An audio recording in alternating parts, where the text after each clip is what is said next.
जी हाँ दोस्तों, इस क्वेश्चन को बिल्कुल मैं आपको ट्रिक के माध्यम से बताऊंगा। बस आपको ये 4 पॉइंट याद रखना और यहाँ पर ये आपको 5 पॉइंट याद रखना है, ठीक है। ये टोटल अगर आप 9 पॉइंट याद रखोगे ना, तो ये जो क्वेश्चन है यूं ही आपका क्वेश्चन आपके हाथ में होगा और बिल्कुल बहुत ही आसान भाषा में, सरल भाषा में आप सभी को हम बताने वाले हैं।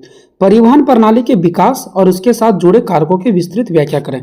कभी कभी क्वेश्चन क्या दे देता है दोस्तों, मैंने प्रीवियस ईयर में देखा है कि परिवहन विकास के बारे में लिखें, सिर्फ दे देगा परिवहन विकास। तो जहां भी देखो कि परिवहन के बारे में दिया गया, आंसर आपको यही लिखना है, ठीक है। और इस क्वेश्चन में मुझे दो चीज मेंशन करना है, एक परिवहन प्रणाली के विकास के बारे में और उसके कारक के बारे में। तो आपको विकास के बारे में सिर्फ एक 4 पॉइंट याद रखना है, और अगर कारक के बारे में मैं बात करूं तो कारक में आपको केवल ये 5 पॉइंट आपको याद रखना है, ठीक है।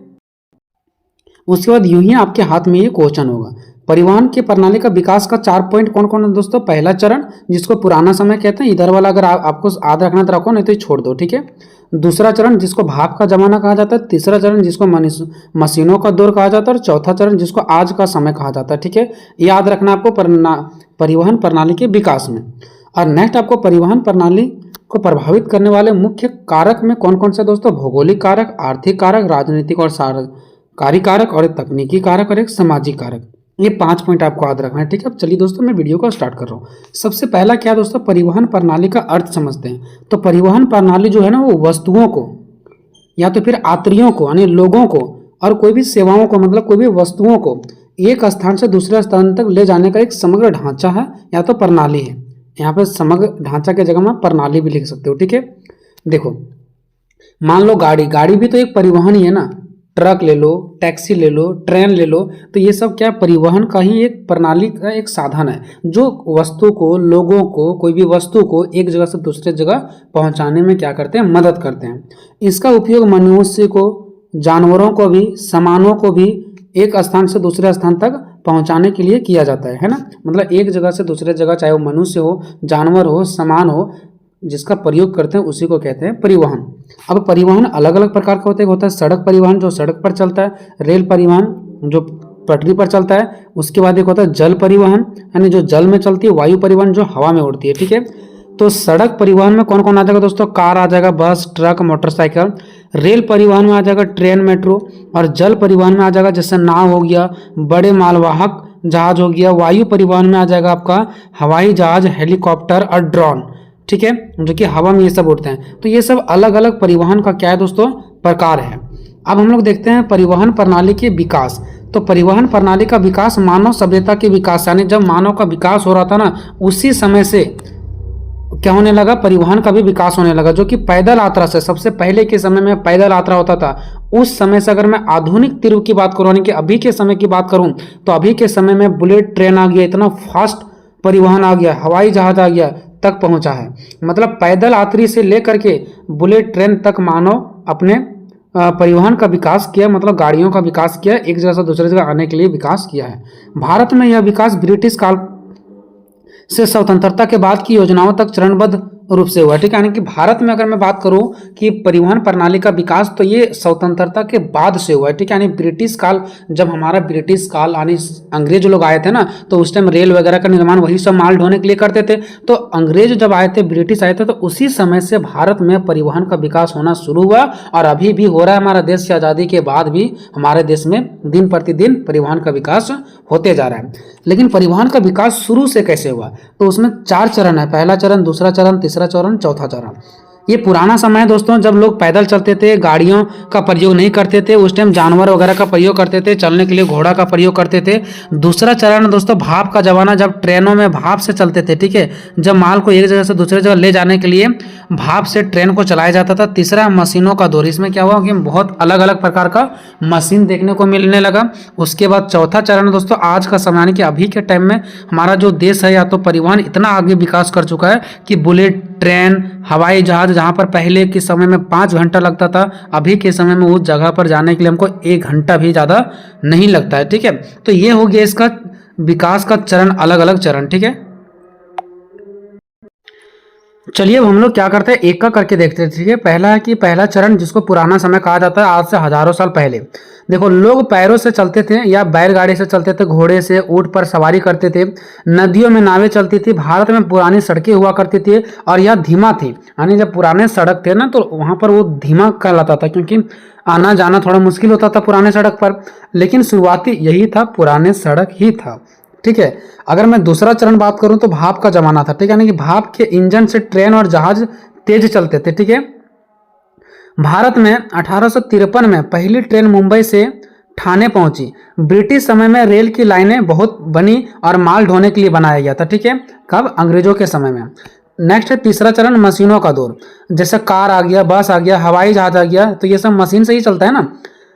भारत में आज़ादी के बाद रेल बढ़ी, रेल बढ़ावा मिला, हवाई बने। ठीक है, यानी हवाई अड्डे बने, हवाई जहाज बने, प्लेन की उड़ान भी शुरू हो गया और शहर में बसें आम हो गई। और अब शहर में बस तो बहुत आम बात हो गया। ठीक है, नेक्स्ट चौथा चरण, सुपर फास्ट ट्रेन जैसे Vande Bharat, metro, electric car, नई सड़कें, बंदरगाह।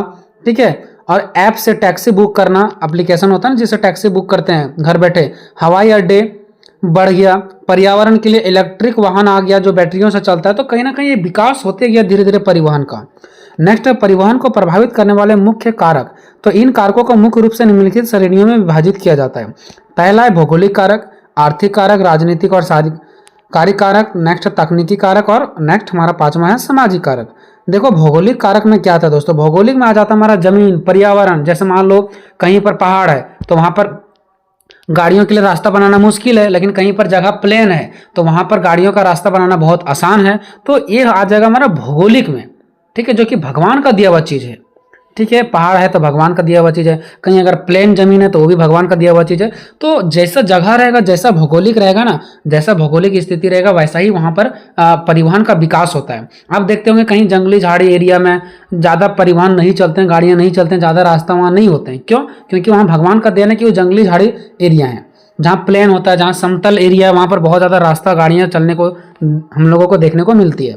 नेक्स्ट देखो, प्राकृतिक बनावट परिवहन के साधनों के विकास में सबसे बड़ी भूमिका निभाती है। यानी प्राकृतिक बनावट कैसा है, यानी हमारा प्राकृतिक मतलब भगवान, नेचर, नेचर का दिया हुआ चीज, वहां पर वो कैसा है साधन, क्या पहाड़ी इलाका है, समतल इलाका है, उसी के अकॉर्डिंग हमारा क्या होता है, परिवहन का विकास होता है। यानी कि गाड़ियों और रास्तों का विकास होता है, नहीं तो नहीं विकास हो पाएगा।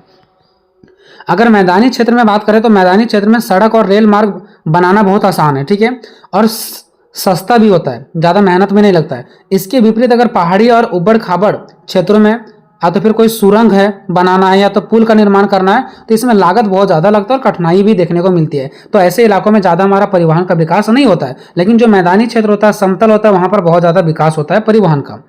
नेक्स्ट, भारी वर्षा, कोहरा और अत्यधिक बर्फबारी परिवहन के संचालन को प्रभावित करती है। देखो, कहीं ज़्यादा बहुत ज़्यादा वर्षा हो रहा है, कोहरा है, अत्यधिक बर्फबारी हो रहा है, तो वहाँ पर परिवहन का संचालन करना, यानी कि परिवहन का सही तरीका से चलाना गाड़ियों को बहुत मुश्किल होता है।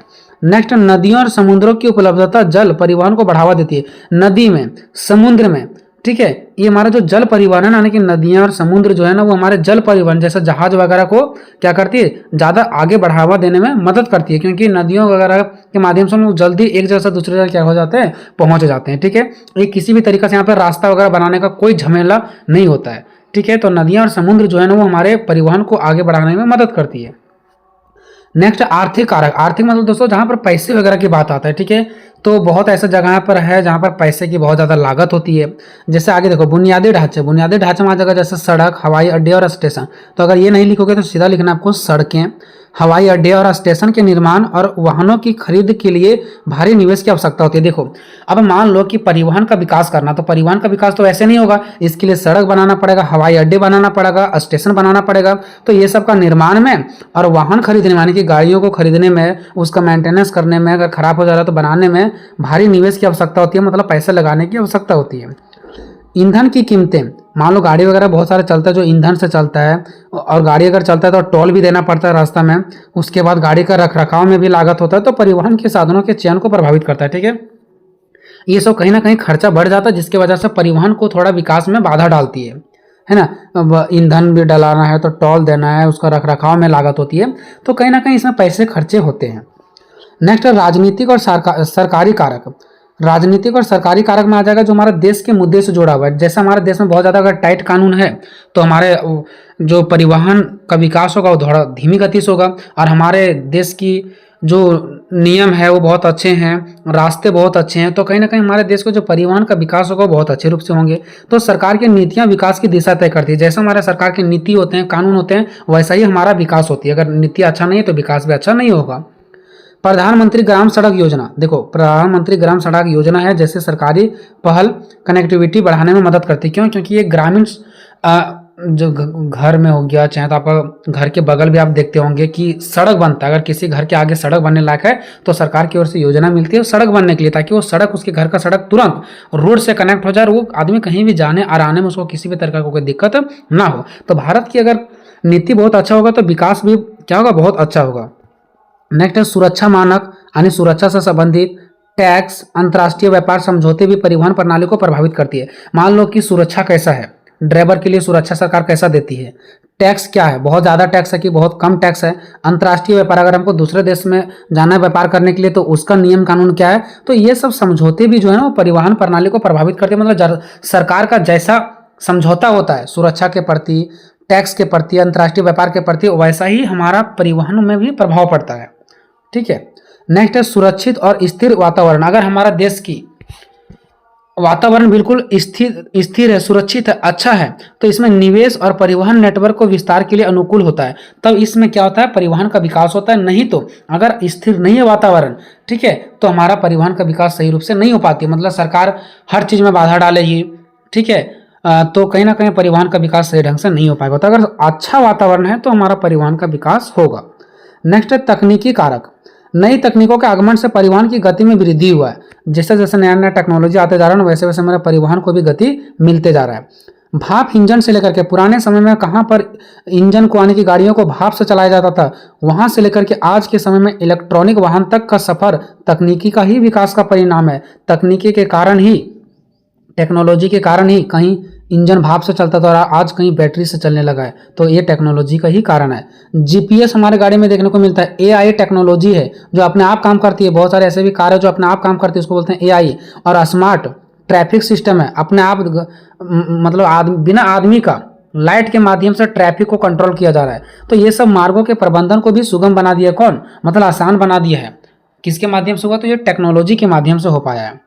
नेक्स्ट है सामाजिक कारक। ये समाज से जुड़ा हुआ, ठीक है। तो जहां पर अधिक जनसंख्या वाले क्षेत्रों में सार्वजनिक परिवहन जैसे मेट्रो या बस की मांग अधिक होती है। जहां पर अधिक जनसंख्या होंगे, लोग बहुत ज़्यादा होते हैं, वहां पर मेट्रो या बस की मांग अधिक हो जाती है। जबकि कम आबादी वाले जैसे ग्रामीण क्षेत्रों में निजी वाहन, जैसे ग्रामीण क्षेत्र तो वहाँ पर ज़्यादा गाड़ी नहीं चलती है, तो वहाँ पर लोगों को निजी वाहन होता है, मतलब अपना वाहन होता है, या तो वो लोगों को कम आवृत्ति वाला सेवा चाहिए, यानी कि जो कम भाड़ा में पहुँचा दे। ऊंच आय वाले व्यक्ति कार या हवाई यात्रा पसंद करते हैं। जो जिसके पास बहुत ज़्यादा धन दौलत है, जिसके पास बहुत ज़्यादा पैसा है, वो कार से जाना पसंद करते हैं, हवाई यात्रा करना पसंद करते हैं। जबकि कम आय वाले जो गरीब लोग होते हैं वो सार्वजनिक परिवहन या पैदल चलना पसंद करते हैं। मतलब सरकारी गाड़ी पर बैठना पसंद करते हैं या तो पैदल चलना पसंद करते हैं।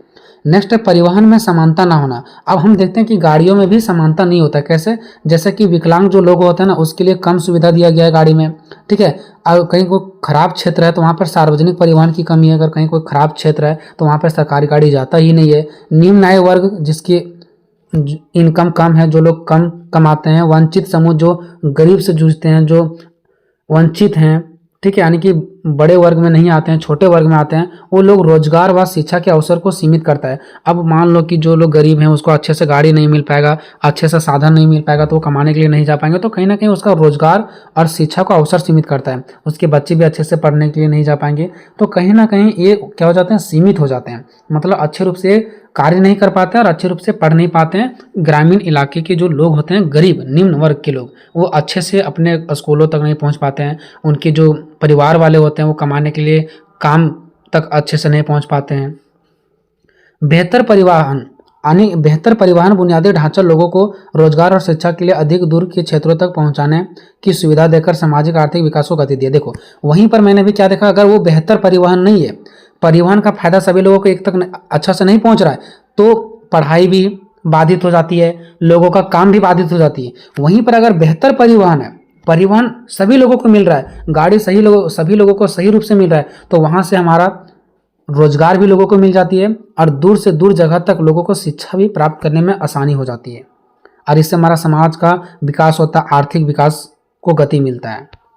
निष्कर्ष देखते हैं दोस्तों, आसान शब्दों में कहें तो परिवहन किसी देश की नसों की तरह है। यानी जो हमारे देखो, जो अगर मैं आसान शब्दों में कहूँ तो परिवहन जो है ना वो किसी देश की नसों की तरह, जिस तरह से हमारे शरीर में नस होती है और नस के माध्यम से खून दौड़ती है, वैसे ही हम परिवहन जो होता है वो किसी भी देश की नसों की तरह होती है। जिससे शरीर में खून दौड़ने के लिए नसें की जरूरत होती है, वैसे ही देश को चलाने के लिए सड़क, पटरी, हवाई मार्ग जरूरी है, तभी तो इस पर गाड़ी चलेगी ना।